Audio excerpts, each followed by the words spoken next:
Vamos lá fazer mais um react. Agora o vídeo do Wendel, grande Wendel, nosso grande Ronan do Grand Chase, porque quem lembra dele com o Goku tá errado, né? Ele vai falar de um assunto que tá em alta nesses últimos tempos e eventualmente aconteceu algo que me deixou muito puto, mas eu não sei se ele vai citar, então eu vou esperar. Se ele não citar, depois eu falo. E ele vai falar sobre inteligência artificial e os seus impactos na dublagem. E vamos ver o que vai sair desse tema bem complicado. E eu espero que, de alguma forma, isso seja regulamentado no futuro. Mas vamos lá. A dublagem vai acabar? Meu Deus do céu, todo mundo só fala nisso agora. Hoje mesmo eu li 3 mensagens perguntando pra mim: o que você acha? A dublagem vai acabar? Quanto tempo vai durar? Será que eu devo investir nessa área? Eu já fiz aqui no canal 2 ou 3 vídeos falando sobre isso e ninguém me ouviu! E agora todo mundo só fala nisso, né? E eu vi tudo, vi vídeo do Castanhari. Como um produtor independente, eu não tenho como pagar esse valor pra ter uma dublagem com a qualidade que eu queria. As an independent producer, I can't pay that amount to have a dubbing with the quality I wanted to have. Vi o vídeo lá de uma loira meio que chorando, ela começa a falar em japonês, em italiano, ele fala em tudo quanto é língua. We're stuck on this stupid tower and I'm stuck on this stupid freaking tower. E é toda por minha culpa. Como dizia minha mãe, agora que a água tá batendo na bunda, tá todo mundo preocupado e discutindo esse assunto. 5 reflexões sobre inteligência artificial e dublagem. A primeira que eu vou lançar aqui pra vocês é o fato de que o mundo inteiro tá acostumado com vozes sintéticas. Através da Siri, através dos vídeos de TikTok que todo mundo usa. E de certa forma, a gente vai se acostumando a isso. Aquilo passa a não incomodar mais tanto. Uma coisa que a inteligência artificial tem ao seu benefício para acabar com a dublagem ao longo do tempo, ao longo dos anos, é isso. Cada vez mais as pessoas estão acostumadas com vozes sintetizadas. Essa inteligência artificial, ela pode... Oi? Literal janela de Overton. Ah, pode crer. Aquele conceito de que existe um gradiente... O conceito da janela de Overton é: existe um gradiente de coisas na sociedade que são mais ou menos aceitáveis. A dublagem, ela entra nas coisas que são pouco aceitáveis, mas conforme ela vai se naturalizando, esse gradiente vai abaixando, a janela de Overton vai abrindo e permitindo que mais coisas de dublagem vão sendo aceitas. Literal janela de Overton. É verdade. Porque, querendo ou não, isso já existia, inclusive até com outras coisas há muito tempo. Tipo, quando você mudava sua vozinha com... ou mandava aqueles textos lá no Loquendo pra mandar aqueles áudios, você notava, é bizarro, mas é só pra ser piada, então tá tudo bem. Sim. Aí começou a vir Siri, que a fala ainda é robótica, mas já tá mais trabalhada. Aí vem outros, aí chegou, pronto, dublagem inteligência artificial. É verdade. Agora, foi inclusive o que o Wendel falou. Só está sendo um problema porque o salto foi um pouquinho maior. Mas antes estava tudo bem. Pois é, que agora a água bateu na bunda, como ele falou, né? Mas isso daí tava sendo meio que generalizado faz um tempo e, cara, bateu bem com o que ele falou da vozinha automática de vídeo de TikTok. Cara, é um mar de vídeos desse jeito. De leituras do Reddit com a vozinha do TikTok. Você fala, Jesus. Qualquer vídeo short hoje em dia. Inclusive, sabe o que é uma curiosidade? Que você tem coach fazendo short de como fazer short automático por IA. Eu não tô surpreso. Não, literalmente toda grande parte dessa dinâmica de vídeos curtos que você tem pela internet é tudo por IA.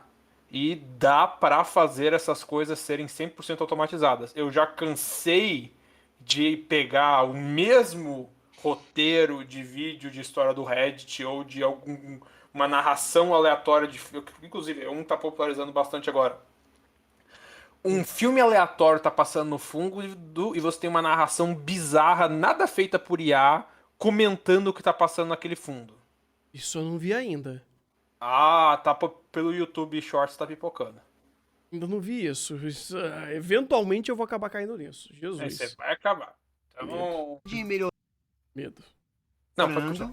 na dublagem, especificamente falando de dublagem, ela pode se tornar cada vez melhor e você já está acostumado, vai se acostumar com mais facilidade a ver um filme, uma série inteiramente dublada por inteligência artificial. Na Polônia, por exemplo, os filmes são feitos quase como uma legenda falada. São vozes sintetizadas, vozes sintéticas ali por inteligência artificial, fazendo a dublagem e ninguém se incomoda mais. Reflexão número 2. Dublagem é cara, é uma coisa cara e é demorada. Então vou dar aqui só um parâmetro para vocês entenderem. Pra gente dublar um filme, a gente precisa ali de umas 60, 80 pessoas envolvidas no projeto.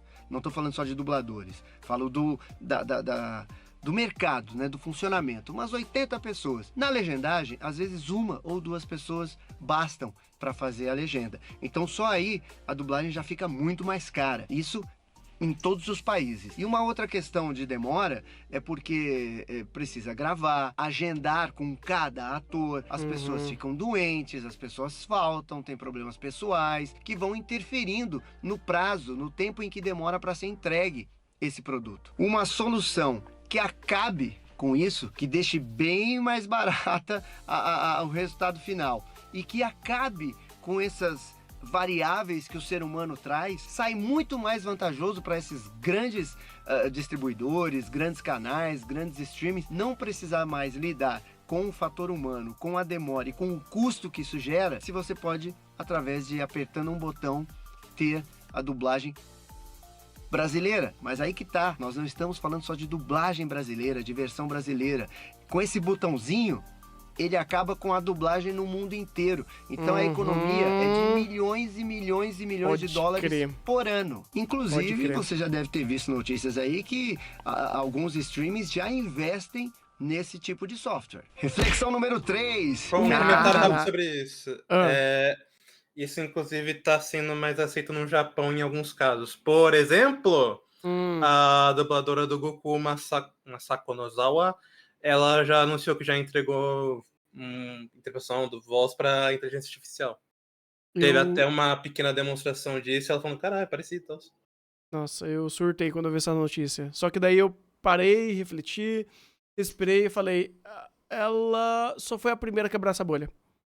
Eventualmente, a primeira grande. Ela foi só a primeira, não só a primeira grande, tipo, a primeira a ir mais longe, porque outros também já estavam fazendo. Ah, sim, mas assim, ela meio que foi a primeira a passar dessa linha.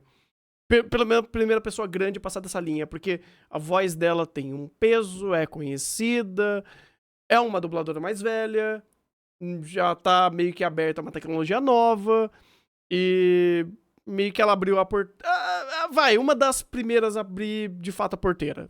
Essa porteira já tá sendo aberta há um tempo, eu acho que daqui pra frente não tem mais volta. Vai acontecer. Agora o problema é quando e a qualidade de que vai ser entregue disso acontecendo. Mas é que tá, as primeiras vezes sempre vão ser fraquinhas, mas cada vez mais isso vai ser mais lapidado. Sim. Tanto que a ideia de entregar essas vozes, assim, é justamente para ir lapidando para que quando acabarem usando, isso nem perceba. E isso é feito justamente porque você falou. São dubladores mais velhos, eles têm um nome. O Ângelo até citou aqui os dubladores, eu acho que são do Amuro e do Charo, o Shuichi Ikeda e o Toru Furui. Mano, eles são vozes icônicas de renome. Sim. Quando eles morrerem, não tem como trazer de volta. Então, o que eles vão querer fazer com isso é preservar. Ah, você está defendendo a IA na dublagem. Cara, não é só por IA, mas pensa comigo. Eu vou pegar alguns outros nomes de dublagem. Vamos pegar aqui, por exemplo, o Guilherme Briggs. Todo mundo gosta da dublagem do Briggs. O Briggs não vai conseguir dublar para sempre. Sim. Ou dublar os mesmos personagens das mesmas formas. Então, a ideia, principalmente para produtora, assim, de pegar a voz dele, manter no banco de dados e conseguir modular e lapidar para que saia numa dublagem mais ou menos semelhante do que ele normalmente costumava fazer, para ele isso é ouro. Ainda mais porque muita gente vai pra dublagem, às vezes, ainda para ver os dubladores maiores, né? Wendell, Briggs e tal. Então, para eles manter esses nomes guardados, é excelente. Sim, sim. Tipo, é aquele negócio. Infelizmente, isso causa alguns problemas, como, por exemplo, você desincentiva novas pessoas a serem dubladores. Você vai criando cada vez mais uma escassez nisso. Porque cada vez menos vão usar a dublagem analógica, vamos dizer assim. E cada vez mais vão usando sempre e perpetuando mais sempre as mesmas vozes. Para um curto período, né, assim, por agora, é só uma quimera que tá nascendo. Pro futuro, eu não sei se isso acaba meio que de fato limitando e capando bem a indústria da dublagem. Não sei. Ou pelo menos limitando o surgimento de novos grandes ícones da dublagem. Porque, pô, legal, a gente perde vozes como, né, o Toru, Furuya e Shuichi Ikeda. Beleza, mas e novos nomes? E novos voice actors, sabe? E novas pessoas que vão também ter a sua ascensão, vão se descobrir também como grandes dubladores, novos ícones. Pô, é natural também. É porque no Japão é um outro caso, mas é porque eles têm um preciosismo muito grande quando se trata de um ator em um personagem. O dublador do Jigen, por exemplo, ele chegou no momento que ele teve que parar de dublar porque ele não estava mais em condições disso, mas ele dublou por muito tempo. E tanto que até teve especial lá pra anunciar, não tem problema você mudar de dublador, porque você ainda é um clássico, o que importa é você. Então, eu imagino, pelo menos, que quando forem personagens mais novos, ainda vai ter essas trocas. Mas, por exemplo, Masako Nozawa, dublador do Goku, Gohan e Goten. Goten. Vocês acham mesmo que quando sair um novo Dragon Ball, sei lá, 2034, supondo que a Masako Nozawa já não esteja mais entre nós, vocês acham mesmo que eles vão querer trocar de dublador? Ou eles vão querer lapidar isso aí pra manter a voz dela ali? Isso acontece, pô. Sim. Isso daí, bem, é um movimento até que natural. O problema e de repente em 2040 tudo tem a dublagem do Briggs. Sabe? Vai chegar naquele ponto de mas o Briggs, eu quero o Briggs. Aí realmente você tem a realidade onde o Briggs está em todos os personagens. Eu falo isso mais do lado japonês, que é mais ou menos assim como eles pensam do que eu conheço. Aqui, por que parece que conheço menos a dublagem daqui, então eu não sei como é. Eu imagino, inclusive, que seja pior. Porque tem, pelo que eu sei, até tem, pelo menos até nos dublagens de anime, tem muito desse sentido de ter vários giros entre dubladores. Mas a pessoa costuma assim, pedir o mesmo. Quero Briggs, quero Enzo. Pois é, não. Assim, eu fiz um exemplo, mas assim, se para essas empresas ficarem muito mais baratos, o que vai ficar? Isso daí é inegável. O Endo acabou de falar, num projeto de dublagem você envolve 60, 80 pessoas. Você tem 60, 80 pessoas para serem pagas. Então, assim, o custo disso é muito maior e o tempo de dublagem também é muito maior. Se daqui a 10 anos, sendo bem legal, que eu acho que vai ser bem menos, você apertar um botão e ter todos esses bancos de voz aí, de vozes emblemáticas e reutilizar elas, eles não vão pensar meia vez de fazer. Não vai ter meia vez em pensar em fazer isso daí. Né? Porque é literalmente um gasto a menos e um grande gasto a menos. Né? Então, não sei. Vamos ver. Eu acho que isso daí... Quem serão essas vozes que serão internalizadas e quem vai querer que isso aconteça? E se isso vai truncar o nascer de outros grandes nomes, eu acho que só o tempo vai dizer. Mas eu sinceramente acho que sim, cada vez vai ficar mais escasso. Novos grandes dubladores que podem aparecer, grandes ícones que vão ser criados, porque essa galera, inclusive, não vai ser nem treinada por essa galera já experiente. Um dublador, às vezes, passa anos e anos dentro de empresas de dublagem e vai absorvendo conhecimento, vai absorvendo informação dos mais veteranos, e aí você vai passando o bastão pra frente. Se você quebrar essa linha, né, de passada de geração, acabou.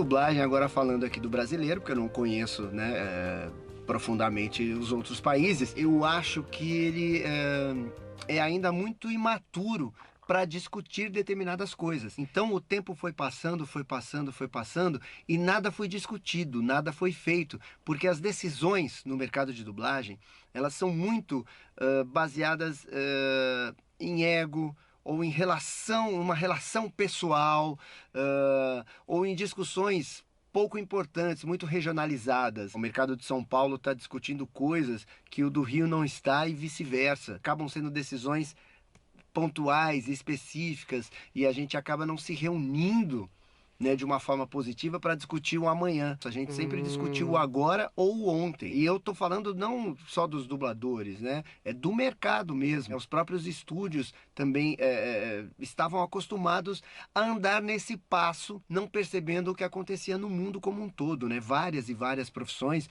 foram acabando em função de evolução tecnológica. Sou dono de estúdio há uns 10 anos, mais ou menos. Tenho 44 anos de profissão como dublador. Então, com 34 anos de experiência, um monte de coisa eu vim descobrir só quando eu virei empresário. O dublador, e eu me incluo nisso, não se aprofundava nas questões da dublagem, como funciona, como é que não funciona, como é que é o mercado exterior, quanto custa isso, quanto custa aquilo, o quanto uma voz agrega ou não ao projeto. Então a gente vivia muito no nosso ego, no nosso mundo, em discussões pequenas. Agora, realmente, os atores estão começando a se reunir, a discutir o assunto, junto com associações internacionais, junto com donos de estúdio, junto com associações artísticas, para a gente descobrir como resolver isso. E, na minha opinião, o único caminho é através de lei, que os artistas não podem ser substituídos por uma inteligência artificial. Só que para isso virar lei,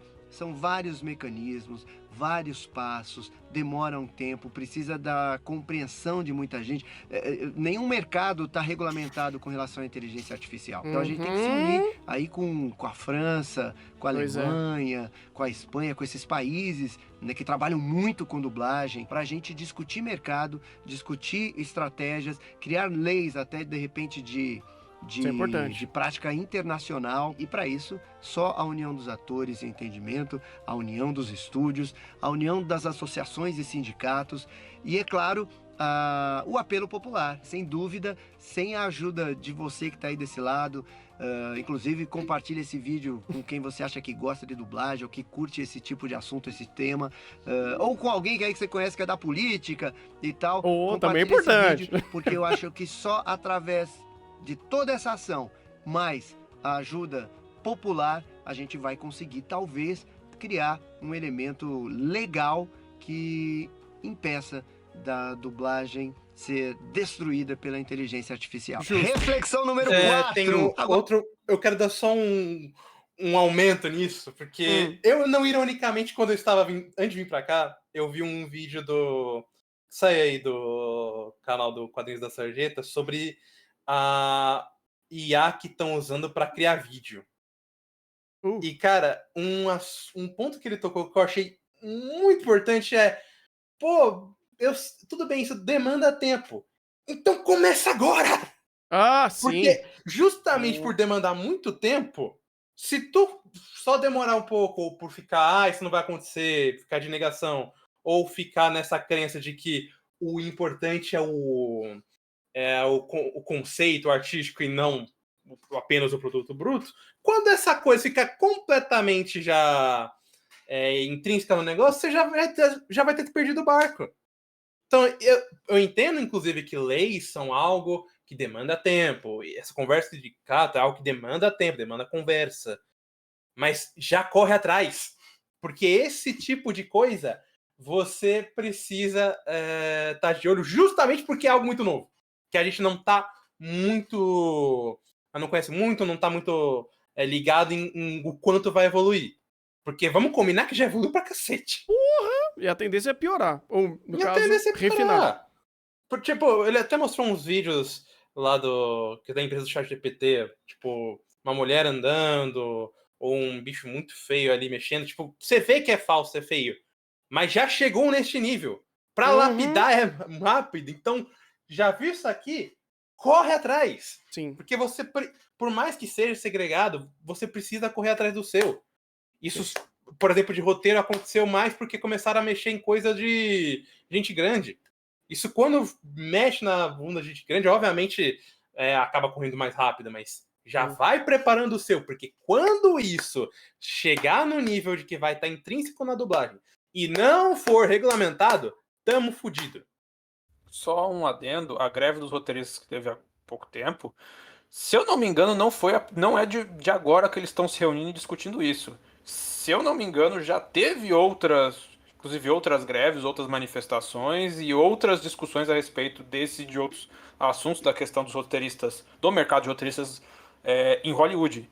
Tipo, eles já estão se organizando nisso e já estão vendo essas questões. Tudo bem, é que culminou de ter esse destaque agora por N questões do mercado de séries hollywoodiano que estava aquecido, questão do mercado cultural já estava, vamos dizer assim, a pandemia, o mercado de entretenimento de streaming cresceu muito e tudo mais, então acabou dando um pouco mais de holofote nisso, mas essa questão, se eu não me engano, eles já estão há alguns anos, tipo, os roteiristas lá se reunindo, conversando em sindicato, essas coisas, e organizando a classe.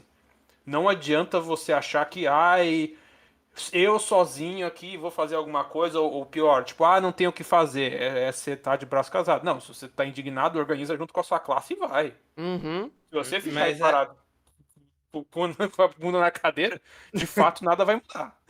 E aí que tá. Isso vai ser um problema para Hollywood ou para os mercados de dublagem maior. Pelo contrário, vai ser um problema para os trabalhadores ou do mercados menores. Sim. Esses aí que estão ferrados. Porque eu não sabia até que estava falando. Eu sabia que estava em tentativa há alguns anos, não que essa conversa já tinha andado. Mas uma coisa que eu sei é que o passo foi maior dado, assim, quando começou a mexer em bunda de roteirista e escritor mais famoso. Sim. Foi o caso, inclusive, que ano passado reuniu o George R. R. Martin e mais uma galera ali para processar o ChatGPT por conta disso. Aí começou a avisar, gente, é o aviso final. Cuida do que é teu, porque a gente já tá garantindo o nosso, mas não é de todo mundo. Sim. Pois é, tem que regulamentar, porque as empresas não vão fazer por vocês. Tipo, esperar que as empresas se autorregulem é esperar que nada mude. Não, piore. Porque enquanto você não fizer nada, eles vão cada vez mais montar. Porque é extremamente tentador você literalmente cortar muito tempo e muito gasto para você resolver o problema com uma ferramenta que vai resolver isso muito fácil. Trocar... É muito tentador para uma empresa trocar serviço de mão de obra por automatização de máquina. Para tudo, para qualquer coisa. Então, para um âmbito artístico que é mais delicado, né? Não que outras áreas não sejam, mas você tem um aspecto muito mais de valor humano dentro do trabalho feito, às vezes não um valor técnico, também com valor técnico, mas, enfim, usando o exemplo da dublagem, se deixar... Ela tem um valor mais subjetivo do que objetivo. Exato. Você tira esse aspecto humano e consegue abrir essa janela, que eu esqueci o nome que você falou, e deixar a comodidade e a normalização disso, e a pessoa aceitar a voz robotizada de uma voz conhecida, e segue o jogo, porque isso daí é bom pra quem tá emprestando a voz, que vai receber um valor sobre isso, mas não vai ter que estar trabalhando, e pra quem tá pagando, vai pagar muito menos. Então, eles vão optar pra fazer isso sim. E vão fazer debaixo do nosso nariz, assim como a Bandai Namco já tá fazendo. Eles enfiaram ali e foda-se. Só pegando um comentário aqui interessante do Gomadara, que ele mandou assim: vocês estão olhando com a ótica errada. O que vocês não querem é uma tradução / dublagem ruim. E isso não se alastrará se as pessoas não quiserem que assim seja. Isso é uma meia-verdade. Porque... Não, isso é uma meia-verdade. É uma meia-verdade. Porque o que o pessoal tá preocupado mais, pelo menos são os argumentos que eu mais vejo, essa questão da dublagem a não ter vida, isso atrapalhar na dublagem. Mas dublagem ruim por dublagem ruim, isso acontece algumas vezes. Tipo, ou pelo menos que não alcançam o efeito desejado. Vou pegar um exemplo de tradução porque eu não acompanho muito dublagem. Apesar que eu podia citar um pouco da dublagem do Cicada Slime lá que eu vi, eu achei fraquinha. Mas um exemplo do que eu vi de tradução foi o episódio que eu vi recentemente de Braver. Eles traduziram uma piada de uma forma e terminaram com outra. E a piada ficou sem sentido. É uma tradução ruim com o CIA. Então, isso, de fato, um produto ruim, a gente vai ganhar de qualquer jeito. A diferença é que com o Maya, isso vai afetar um pouco mais muita galera nesse mercado. Como o próprio Endo falou, inclusive, sabe? Você, num processo atual de dublagem com ele, por exemplo, você tem umas 80 pessoas no projeto. Com o Maya vai cair pro quê? Com muita sorte, sendo um cara utópico dizendo isso, vai cair de 80 para 20. Tipo, esse é meio que um problema, porque daí realmente vai estar afetando toda essa galera envolvida. Posso só dar um segundo comentário? Claro. Esse comentário do Gomadar me lembra uma coisa. Que é o que eu já critiquei umas vezes com o Thunder, que o Thunder fala, boicote resolve alguma coisa. Boicote resolve desgraça nenhuma. E se o público não quiser que seja assim, não será. Mentira. Eles vão enfiar a goela abaixo disso daí e você não vai ter opção de consumo. Se a IA for barato o suficiente para justificar essa substituição, ela assim será feita. Então o público todo vai fazer um boicote e ninguém vai mais consumir coisa dublada. Isso é realista?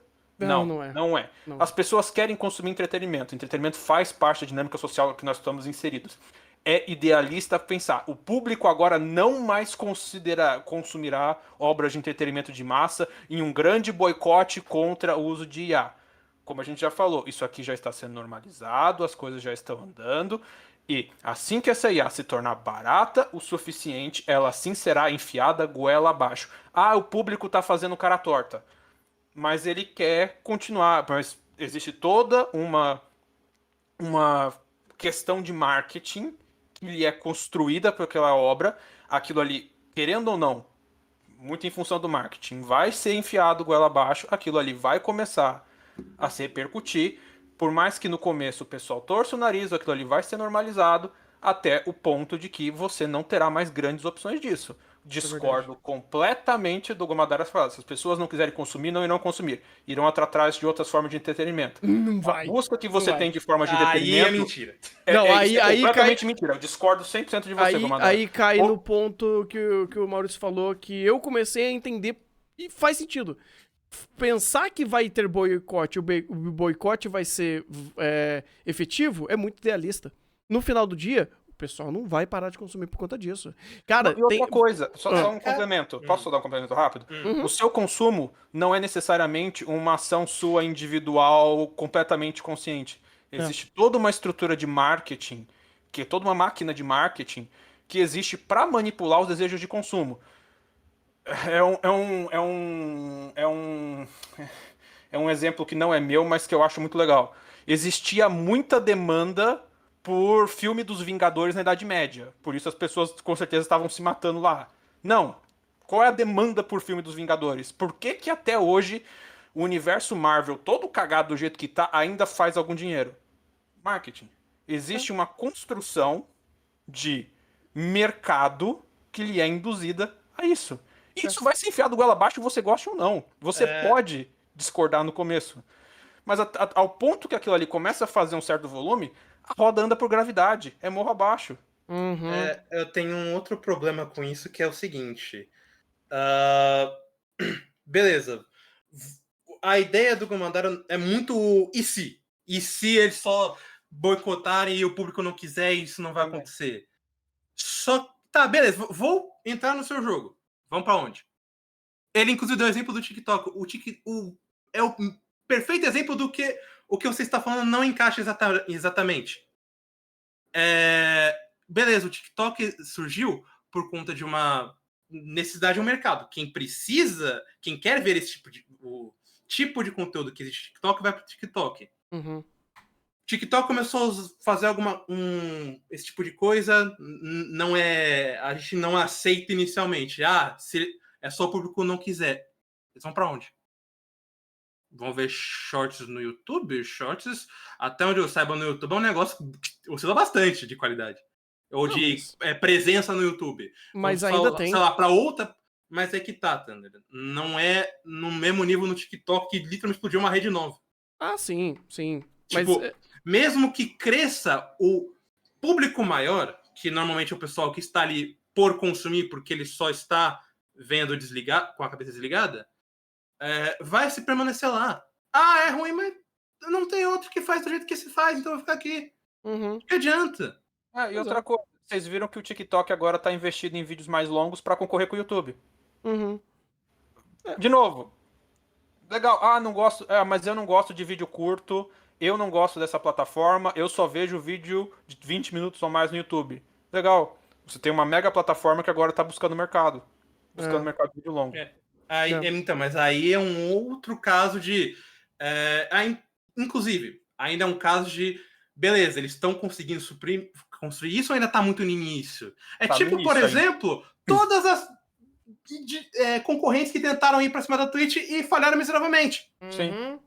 Tipo, beleza, é outra plataforma de live. Mas eles fazem de jeito diferente, não é do mesmo jeito que esta faz. Então fica aqui e o outro tá ali, sabe? Não importa. Eu tô refém da Twitch. Exatamente. Por isso que essa ideia de e se é muito difícil conversar, porque é só o público não querer ou parar. Primeiro, público maior que o público de massa tá pouco se fudendo. Eles só querem o conteúdo mínimo que eles pedem. Tipo, o mínimo que eles querem, eu quero, sei lá, uma plataforma de vídeo curto, TikTok, tá, beleza, tchau. E o outro lado, mesmo que aconteça, quem que vai ser essa concorrente? Tipo, é uma coisa que a gente vai ficar só falando de opções, incerteza aqui e ali, não vai sair do lado nenhum. Cara, o filtro, ele é quebrado quando existe todo o aparato de marketing pra quebrar ele. Sim, então, tipo, a ideia do boicote, eu acho que era mais difundido antigamente, ele tinha um pouco mais de valor. Eu até de uma forma um pouco mais física, eu acho que existe. Vou boicotar aquele, sei lá, aquele restaurante. Ok, beleza, até vai. Mas quando você tá no mundo da internet, o boicote se torna algo muito mais ilusório. Ou um público de massa é muito maior. Para um movimento de boicote ser algo que impacta e tem algum valor. E o grande filtro, o filtro, no caso, não se aplica quando os zeros dos consumidores são maiores, né? Tipo, você não tá lidando com 100 pessoas, 200 pessoas, você tá lidando com 100 mil, 200 mil, 1 milhão de usuários, 10 milhões de usuários, e tipo, é muito maior a escala para esse boicote ser realmente efetivo. E tem um segundo ponto. A internet, ela trabalha com visibilidade e mídia. O que sustenta a internet é propaganda, é visibilidade, é treta. Você fazer um boicote na internet, você tem um risco muito grande de cair no efeito Streisand. Eu quero boicotar, eu quero que aquilo não seja visto, eu quero que aquilo seja desincentivado, e eu espalho aos ventos aquilo que talvez não esteja num debate popular ou que não tenha sido debatido o suficiente para ser absorvido de forma crítica. E você causa o efeito contrário. Sim. Gomadar, a gente não tá pegando você para Cristo, é só pegando o seu exemplo e a sua esticando ideia. ele. Exatamente. Não leve isso contra você. É pegar uma hipótese e expandir a situação dela. Não leva pro coração. Não leva pro coração. Né? Vamos voltar pro Enter aqui. Agora, uma coisa boa, de repente, imortalizar realmente as vozes. Que a gente fala, a voz do Goku é imortal, vai ficar pra sempre na história e tal. E se essa voz ficar pra sempre realmente gravando em novos filmes, novos projetos. Um filme agora, de repente, com a voz do Orlando Drummond, que já infelizmente não está entre nós. De repente, o dublador ganha um valor pela voz dele e essa voz pode ser utilizada para sempre.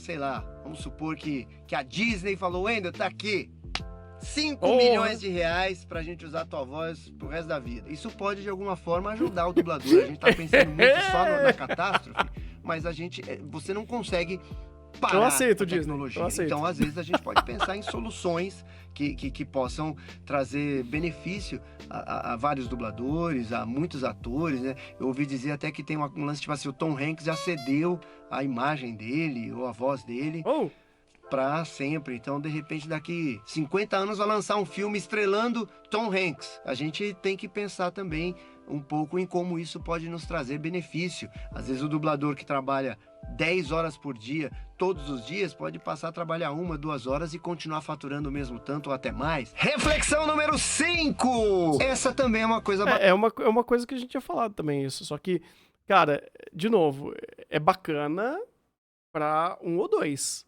Pra quem tá começando ou quer começar na carreira e vai começar a disputar com a máquina que perpetuou a voz de alguém, esquece.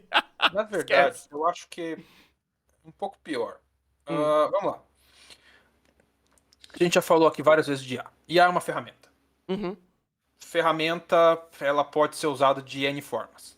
Sim. Sim, eu acho justo, eu acharia muito legal.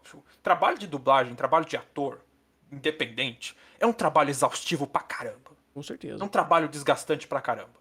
Por mais que ali, no caso, só estão usando a voz, é um trabalho desgastante, é um trabalho que demora tempo, é um trabalho exaustivo, é um trabalho que demanda um esforço bastante grande que muitas vezes não é valorizado. Vamos esquecer os grandes dubladores que já têm nome no mercado, vamos pegar o pessoal que é pequeno, que tá começando agora, vai ter que ralar pra caramba, vai receber pouco, vai ter que fazer mil bico e tudo mais. Uma tecnologia dessa, de fato, pode muito melhorar a qualidade de vida, de trabalho dessas pessoas. E seria super legal que o fosse. Agora, olhando de forma mais realista, será que uma empresa que já está querendo economizar não contratando um ator real, contratando uma IA, vai querer fazer isso que o Wendell falou para um ator iniciante que vendeu, sabe-se lá por que, sua voz para uma IA, para fazer o random número 37 de algum filme? Ah, a gente vai pagar o mesmo royalty que a gente paga pro Wendell Bezerra? E outra, às vezes tem pode gerar uma voz automática pros random 37 ali no fundo. Fazer voz de populada ali, equaliza uma outra voz do banco e vai. E colocaram até uma coisa forte aqui, tá? Eu não sei se, mas e se começar a cair em domínio público voz ou imagem de ator e renascer Isso é uma lei por que a IA? gente não tem. Exatamente. A gente Fudeu. não tem esse tipo de lei. Exatamente. Aí, de repente, vamos trazer a voz do Elvis. Elvis Presley vira dublador e ator. Porque caiu o domínio público. Eu não sei nem quantos anos o Elvis já... Enfim, E outra coisa, esses contratos de royalties são uma coisa muito complicada. Tem que muito ver bem regulamentado como é isso. Por quê? Qual foi um dos motivos da greve de roteirista em Hollywood? Justamente essa questão do pagamento. Por quê? O pagamento do roteirista se baseia em quanto do roteiro dele foi pro filme original. Para cada modificação que fazem no roteiro dele, ele recebe menos. Então pensa que ele escreveu um roteiro e botaram uma IA para corrigir erros do roteiro. Fora que existe um outro ponto também dessas questões de royalties, que é, via de regra, o clássico é esses royalties serem pagos por exibição. Quando a exibição é no cinema, você conta fácil. Quanto que é a caixa preta de público de exibição em streaming? Como é que isso vai ser pago? Como é que o direito autoral, o direito de uso da imagem... Outra coisa, o fato de existir toda uma equipe de dublagem, teoricamente, o Rafa já falou, existe dublagem ruim. Mas, teoricamente, abre uma equipe mais ampla, de mais profissionais, abre um espaço maior para regionalização e adaptação de roteiros. Que tem gente que não gosta, mas tem que ser a piada em japonês, etc, etc. Eu tenho uma opinião um pouco diferente. Eu acho válido o trabalho de, entre aspas, readaptação da obra com a dublagem para a nossa realidade. Eu acho que as duas vertentes são válidas. E uma não exclui a outra. O fato de ter uma obra dublada, teoricamente, não excluiu o original da face da Terra. E eu acho que essa possibilidade né, geralmente, como ainda falou, as equipes de dublagem são muito maiores, permitem projetos mais robustos de reinterpretação. Claro, de novo, existem dublagens ruins, mas de reinterpretação e de regionalização dessas obras. E um terceiro ponto que ele comentou com essa coisa que eu queria falar, que daí é a opinião polêmica de Maurício. Muito do pessoal querendo loucamente essas dublagens, principalmente no mercado, e como o Wendel já classificou, é um mercado imaturo, que não conversou das coisas direito, que nunca se preocupou em falar dos próprios problemas, é saudosismo. Ai, mas em 2157, quando lançar a porra do novo Dragon Ball, o Toriyama já vai estar morto, já vai ser uma inteligência artificial escrevendo e fazendo dublagem com outra inteligência artificial. Eu quero que o Goku continue com a voz do dublador original. Caralho, para com essa merda dessas obras. Conta história nova, conta coisa nova. Mas cai no que você já falou, né? Sei. Eu sei. Inclusive, a gente já tá vendo isso. Há quantas décadas a gente tá vendo a Disney contar as mesmas histórias? Eu acho que a Marvel tá pior. Mas... É isso. Não é a mesma coisa! Que agora é a mesma coisa. Há quantas décadas a gente tá vendo o público... Tipo, o público desaprendeu quase a olhar novas histórias, a buscar novas coisas. E, de novo, isso é um problema que transcende essa questão da IA. Maurício, velho ranzinza chato, falando: ai, vejam coisas novas! Vocês estão muito saudosistas! Mas tem todo um mercado estruturado a isso. Até porque, dá por dinheiro exemplo... pra caramba. Sim, e outra... ele tem versões diferentes desse mercado dependendo do lugar que ele tá. Porque, por exemplo, por mais que, sei lá, no Japão ainda exista o Dragon Ball 37 sendo feito, ele tem um outro contexto lá. Não é o mesmo personagem, mas é a mesma estrutura, é a mesma história. Por que vocês acham que Isekai tá em alta há 15 anos no mercado? Porque é a mesma estrutura, é as mesmas batidas, é a mesma fórmula, é a mesma ideia da fantasia. Ele só não reutiliza os mesmos personagens, mas a mesma forma de contar a história tá se perpetuando aí, tá durando. Eu sei, obviamente é muito mais novo do que se você pegar o que o Superman faz, já tem Por mim, já tá há quanto tempo? Tá há muito tempo, né? Mas até aí, Mickey, por exemplo, é mais velho. Não, tem Mickey. Tem outros exemplos, de fato. Mas a mesma tônica se mantém. Sim, o ponto que eu queria falar isso transcende essa questão da dublagem, é um negócio muito mais complexo e não tem uma solução definitiva. Mas eu acho que, como já está abrindo o debate dessas questões de eu só queria plantar uma nova semente para um outro debate, que é a reciclagem de histórias ad infinito, onde não se contam novas coisas. E eu acho que isso é um problema paralelo que intensifica essa questão do problema de porque eu acho, aí uma visão pessoal minha, o problema seria minimizado se a gente não tivesse recontando a mesma história e querendo que a história se perpetue ad infinito. Que as determinadas histórias não têm um fim e não tá acostumado a ter o fim de certas histórias. É um eterno... A mídia de massa, de maneira geral, virou uma eterna fanfic. É uma fanfic eterna. E se não sei o que, e abre multiverso, e revive personagem, e conta filho de não sei o que, e se... Por um motivo muito simples, que eu sei, que dá dinheiro, porque tem gente pagando, porque o marketing disso aí rende pra caramba, sim. Mas é um debate que, sei lá, eu queria aproveitar pra colocar. Debate que não tem resposta certa, é um negócio muito mais amplo, muito mais vago, inclusive até um pouco mais idealista. Mas...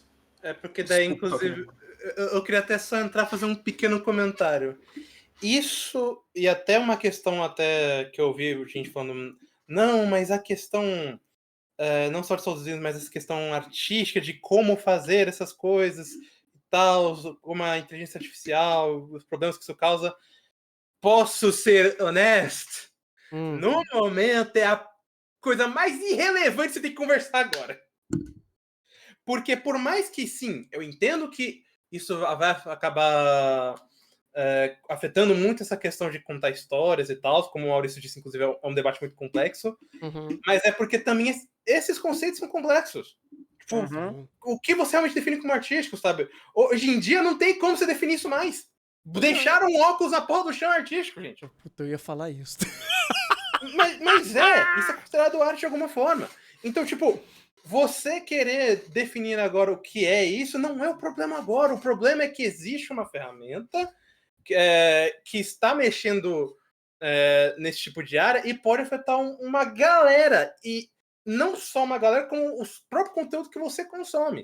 Sim. Então vamos ver isso primeiro, para depois ver essa questão de histórias, de arte. Sinceramente, eu acredito que isso nunca vai ser resolvido, porque não tem uma definição certa para isso. Mas essa questão de saudosismo e tal, deixa para depois da gente resolver o primeiro problema. Deixa os problemas subjetivos para depois. Vamos primeiro nos problemas objetivos, porque muita gente vai perder o emprego primeiro por eles. Sim, depois até porque a gente vai para o segundo ponto. Tem que ser objetivo precisa de regulamentação.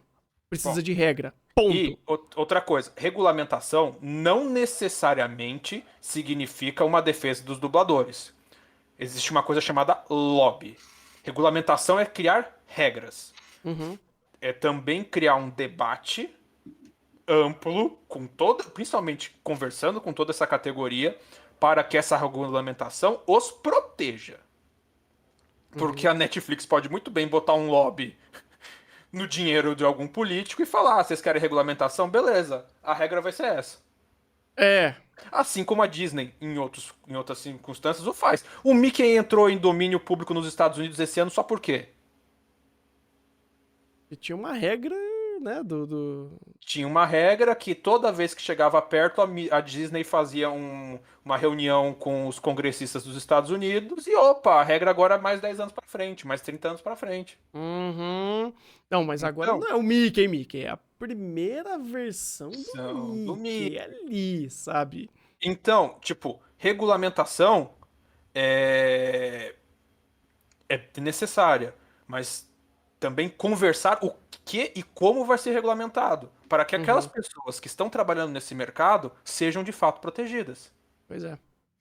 Regulamentação, beleza. Qual vai ser a regulamentação? Vai se criar um comitê das empresas audiovisuais para elas se autorregularem. Vai adiantar de alguma coisa? Beleza, vocês fazem o quê, senhor? Não, mas isso daí vai ajudar. Vai ajudar eles Fazendo a pegar o quê, o botão, apertar ali e nem pagar a grana de usar a voz da galera. Paga uma vez, tanto, e coloco isso aqui no meu banco de dados. Tchau e benção. Falou. Qual a diferença de ter isso e não ter isso, senhor? Então, exatamente. Gente, se deixar pra empresa se autorregulamentar, o que a empresa quer? Quer maximizar lucro e maximizar tempo. Se eles conseguirem, se uma escolha de maximizar tempo e lucro for tirar o ser humano da jogada, ele vai tirar. Ele vai tirar. Isso daí, gente, meu Deus do céu, não é de hoje, não é de ontem. Faz muito tempo que a regra do jogo é essa. Tire da jogada o que mais levar tempo e o que mais levar gasto. Ponto. A regra é simples. Bacana pró-dublagem. Muitas vezes no estúdio, o diretor e o dublador ali, eles param para discutir determinada palavra, determinada cena, determinada nuance artística. Por mais avançada que seja, eu acredito que no caso específico da dublagem, a inteligência artificial nunca vai conseguir reproduzir uma nuance artística para um determinado povo. Às vezes, a risada acontece no Japão por causa de uma determinada situação. Só que a cultura japonesa, em muitas coisas, ou às vezes num caso específico, é diferente da cultura brasileira. E aí você precisa de uma adaptação artística, com sensibilidade, com uma percepção local e temporal, para que essa adaptação seja bem feita. É por isso que nós chamamos de versão brasileira e não tradução brasileira. Acredito que a inteligência artificial fará muito mais uma tradução do que uma adaptação. Uma localização. Enfim, falei demais. Mas, cara, isso daí que ele falou, bonito, legal. Só tem um pequeno problema. isso vai ser levado em consideração se existir a dublagem apertando um botão? Essa nuance de interpretativa, artística, linguística, eles vão tacar qualquer coisa e passou pra frente? Depende do projeto. Posso até ser um pouquinho mais chato? É possível que isso aconteça assim, na real. Sim. Porque, querendo ou não, sim, existem essas nuances que são coisas específicas de um país que acontecem em outro. Inclusive, um exemplo bobo, mas foi o que veio à minha cabeça, é latido de cachorro. Aqui é au, nos Estados Unidos é bark. Bark? É sério, E no Japão é wan. Tanto que, né, o Thunder viu Wonderful Parkour. Mas esse tipo de coisa dá sim pra se adaptar desde que você tenha os materiais, os exemplos. Só que aí que tá. Beleza, isso ainda demoraria porque é um processo que precisa ser lapidado e visto em casos distintos. Beleza. Como você... quanto tempo vai precisar para fazer isso? Vai demorar um pouquinho mais? Quanto tempo? E até lá, vai ser realmente tão relevante a ponto que isso pode ser colocado numa dublagem e a pessoa só vai passar, porque não faz muita diferença? Sabe? Esse tipo de coisa pode acontecer, porque é uma ferramenta, ainda que esteja evoluindo muito rápido, é uma ferramenta também muito nova. Sim. Então, isso está sendo... tem muito espaço para ser lapidado. E quando lapidar, aí não vai fazer diferença. E nisso que eu quis dizer, depende. Vai depender do projeto, vai depender de quem que é a empresa que aperta o botão. Se for uma empresa, uma multinacional já com tentáculo em tudo quanto é lugar, que tem o banco de dados Brazilian Package dublagem regionalizado, provavelmente daqui a alguns anos ele vai conseguir emular, talvez não de forma perfeita, mas de forma que para a maioria fique imperceptível, esses regionalismos. Daí você talvez pegue uma empresa B que pegue generic Portuguese package para apertar o botão, fique mais escancarado. E daí você vai ter projetos e projetos. Você vai ter situações e situações. Mas é muito difícil. Eu acho que é muito complicado você falar que uma ferramenta que ela é literalmente projetada para emular o comportamento humano, para emular o humano nos seus mínimos detalhes, não consiga emular o humano nos seus mínimos detalhes. Não só isso, mas pode acertar sem querer também.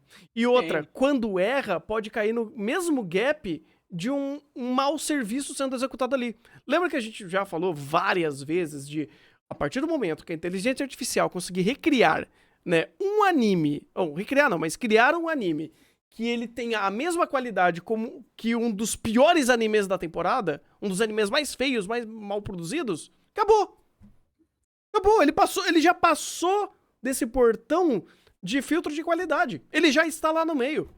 Você não vai ver a diferença, você não vai ter essa percepção, isso já é aceito, então acabou. Ele já vai estar lá. E tem uma outra coisa. Um exemplo que veio à cabeça muito disso, de variação. Uncanny Valley com 3D em filme. Pega os filmes da década de 90. Nossa. Pega o que é hoje. Ainda tem Uncanny Valley em filme e CG mal feito? Tem. Todo. Mas vê a evolução. Vê de como as coisas foram mudando. Vê de como... Inclusive, a própria inteligência artificial está sendo usada hoje para maximizar isso. É uma ferramenta que se retroalimenta. É uma ferramenta que está evoluindo e está evoluindo cada vez mais rápido conforme a capacidade de processamento dos computadores está aumentando. Está indo rápido. Então... É que a gente... Acabamos de sair de logo, vamos lá. A gente não tem distanciamento histórico para julgar o desenvolvimento da IA.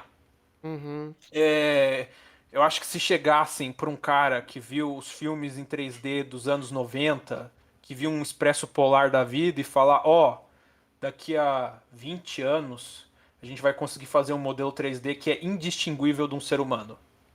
Acho que se você olhasse para trás, muita gente ia dar risada. E eu acho que a gente está vendo a mesma coisa aqui agora. O modelo 3D é igual a um ser humano? Eventualmente, você treinar o olho, você vai perceber? Vai. Mas é o que o Thunder falou. Não precisa ser perfeito. Precisa ser aceitável. Exato. Não, eu quero falar, tipo, o crítico chato pode bater o olho e ver, boneco, CG. Se a maioria do público olhar pra aquilo, cagar, pode até perceber, mas cagar pra isso e continuar aproveitando, pronto, já passou, já era. Inclusive é por isso que muito CG ruim passa. É? É ruim, mas o pessoal Foda-se. assistiu. É. Mas comentou assim, mas não afetou o resto do filme, então caguei. Barateou o custo. É literalmente barateou o custo e foi ali. E Exato. foi. E passou. E de novo, não, assim como o CG não é uma ferramenta maligna e tudo mais, eu não acho que a IA seja uma ferramenta maligna, que a gente deva proibir, caçar com os tridentes todas as inteligências artificiais do mundo. É uma ferramenta. Eu acho que ela podia estar sendo muito melhor utilizada do que ela é hoje. Eu acho que da forma como ela está sendo utilizada hoje, ela tá pra pensar nossas vidas em todo momento, porque o emprego de ninguém tá salvo. De porque literalmente ninguém. Ela tá sendo implantada com o viés de substituição. Exato. Não de melhoria aprimoramento. das qualidades de Exatamente. serviço. Exato. Ela tá vindo com um viés de substituição. Porque Exato. uma ferramenta dessa que consegue substituir um ser humano, financeiramente pra empresa, é muito legal. Sim. Eu não vou ter que pagar salário pra máquina, não vou ter que pagar 13º, não vou ter que pagar férias, a máquina não vai faltar pra é isso.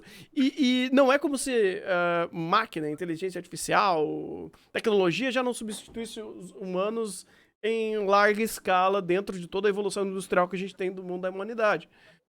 Mas agora a gente tá começando a ser substituído em até alguns aspectos que são mais subjetivos e são muito mais humanos. E a inteligência artificial está conseguindo vir para isso. Ou conseguir criar capacidade técnica para conseguir emular e imitar o ser humano em muitos outros âmbitos. O ChatGPT com texto, ele já está conseguindo, assim... O ChatGPT começou em 2012, 2013, acho que foi 2012, 11, eu não sei. 2022, 2021, Jesus, calma. Nossa senhora, deu um gap de tempo aqui. Cara, em tão pouco tempo, ele já mudou tanto o entendimento nosso do que uma inteligência artificial. A palavra inteligência artificial, ela começou a ser muito mais difundida. Antes era, inteligência artificial, filme de ficção. Hoje em dia não, é um robozinho que a gente tá usando aí, seja na Alexa, seja no Google, seja... em tudo, sabe? A gente já começou a incorporar muito no nosso dia a dia e é uma ferramenta, uma tecnologia que vai ser tão comum e tão banal como hoje é celular. Hoje o celular é banal.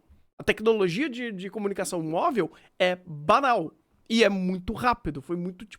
Foi assim, sabe? E a tendência é... Só que, agora o celular tá substituindo o nosso trabalho. Aí tá tirando o nosso ganha-pão.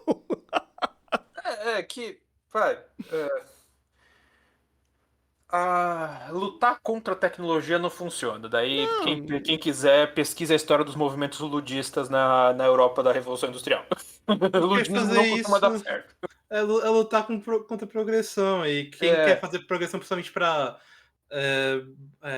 otimizar o seu serviço, você não vai ganhar. Sim. A solução, até do ponto de vista histórico, é realmente a regulamentação. Pô, as máquinas estão substituindo a gente. Vamos botar lei para que isso tenha limites e esse uso das máquinas nos beneficie como sociedade como um todo. Agora, de novo, essas leis têm que ser debatidas. Falar, tem que regulamentar, show, é o primeiro passo. Segundo passo, todo mundo aqui, né, que está interessado e tudo mais, debater o assunto e fazer as devidas pressões para que essa lei, de fato, proteja esses profissionais, proteja esse serviço. Lei por lei não significa nada. E eu queria... Você estava falando de automação. O ser humano tenta automatizar coisa para facilitar o próprio serviço há séculos. Assim. Desde que inventaram, talvez, o moinho a água. Porque ninguém mais merecia ficar socando o grão no pilão com a mão até fazer farinha. Um brilhante dia alguém inventou uma roda d'água, fez um moinho. Torque animal. Torque animal. O ser humano tenta construir ferramentas, né? O trabalho humano de construção de ferramentas para melhora da própria qualidade de vida humana é uma coisa que a gente pode dizer, de certa forma, que é quase uma característica intrínseca à nossa espécie como um todo. Agora a gente tem que pensar principalmente agora que essas ferramentas elas estão evoluindo numa velocidade nunca antes vista, nunca antes sequer imaginada na história da humanidade, a gente tem que começar a debater qual o uso e o propósito dessas ferramentas que nós estamos criando. Criar só para criar acaba sendo um problema. Sim. A gente criou uma ferramenta muito poderosa. Beleza. A sociedade tem que debater qual vai ser o uso dela. E esse não é um debate fácil, esse não é um debate rápido, esse é um debate extremamente complexo. Esse é um debate que demanda especialista na área, esse debate é um debate que demanda conversa aberta e franca com todas as partes que são influenciadas no processo. E o negócio é complicado, mas como já foi falado no começo, não adianta esperar a água bater no pescoço para correr atrás. Ela já tá batendo na bunda, a gente já tá atrasado nessa corrida. Pois é, e outra, tecnologia é tão rápido, cara, que você não. O debate não acompanha. Um exemplo disso é o debate sobre criança e exposição de tela. Sim. Cara, é uma coisa tão recente que mal tá sendo. Que tá já sendo conversada. Mas quanto isso tá sendo difundido? Quanto isso é respeitado? Quanto isso é de conhecimento de quem tem filho, né? Bebê e segue o que já foi conversado e o que já é de bom estudo disso. Esse debate é público? Quanto esse debate está popularizado do público? E quantas outras questões estão envolvidas nessa coisa? Por que tem tanto pai que cria o filho com o celular? Pois é. Tipo... Ou outra, tipo, que também é mais já até um pouco mais velho da conversa, porque isso tem teoricamente, tem uma regra, mas zero efetivo de ser seguido. Idade mínima para uso de rede social. Gente, ninguém... Hoje o Twitter é quantos anos? 14? 13, alguma coisa assim. Deixa eu ver. 13 anos.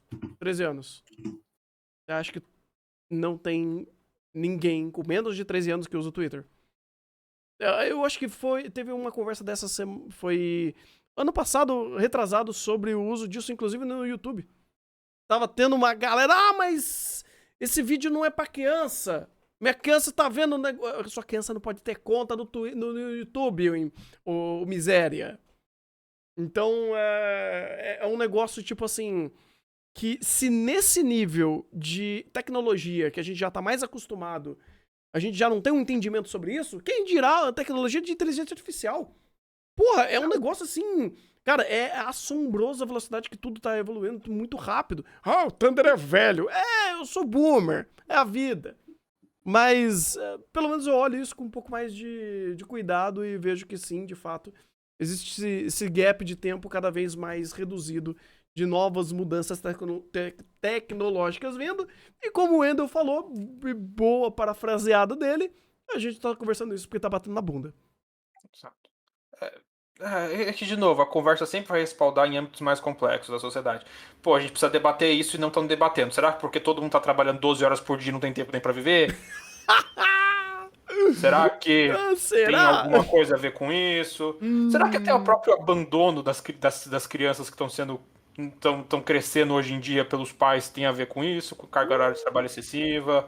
Tipo, é uma série de debates que são muito mais complexos do que parecem, que a gente deveria estar tendo, e não está tendo por N motivos, incluindo os próprios motivos pelos quais esses debates deviam estar existindo. Eu só tô tendo esses debates porque esses debates já colocam comida na mesa pra criar conteúdo aqui na internet, né? Tirando isso... Não admite, Thunder. Pô, se eu tivesse... É mais ou menos isso. Se eu tivesse trabalhando 12 horas por dia de outro emprego, eu não tava falando disso, não. Eu tenho que admitir, pô. É meu emprego, pô. Eu tô admitindo porque daqui a pouco já tô sendo substituído, pô. É muito mais legal ver uma garotinha 2D com vozinha fina do que um chato aqui de 30 e poucos anos cabeludo, né? Que fala de anime. É foda. Cadê o Projeto Raichan aí? Porra, cara. Tem que ver essa porra aí. Inclusive, já estão usando até inteligência artificial pra fazer VTuber, né? Então... Tá atrasado, Thunder. Você devia tá surfando essa onda aí. Aproveita. Mas é porque eu trabalho 12 horas por dia. Você Problema seu. Trabalha enquanto eles dormem. Você não tá no bulletproof, tomando banho gelado, sendo um empreendedor? Que história é essa? E um youtuber que não é empreendedor, um streamer que não é empreendedor, que não está ganhando 2 milhões. Não é isso. É o streamer que não é youtuber, que não é tiktoker, que não é twitteiro, que não é instagramável, que não é roteirista, que não gerencia um site, que não faz thumbnail, que não faz arte visual pro canal, que não é editor, que não é sonoplasta, que não é... Como que era o negócio de Posso resumir uma coisa? Posso resumir tudo isso? Sim. Você é um streamer que não é uma equipe inteira de um canal de televisão junto em uma pessoa só. Pode crer. Basicamente, você é o canal Thunder TV. Nossa. E você tem que ser toda a estrutura pessoal de um canal de televisão em uma pessoa só.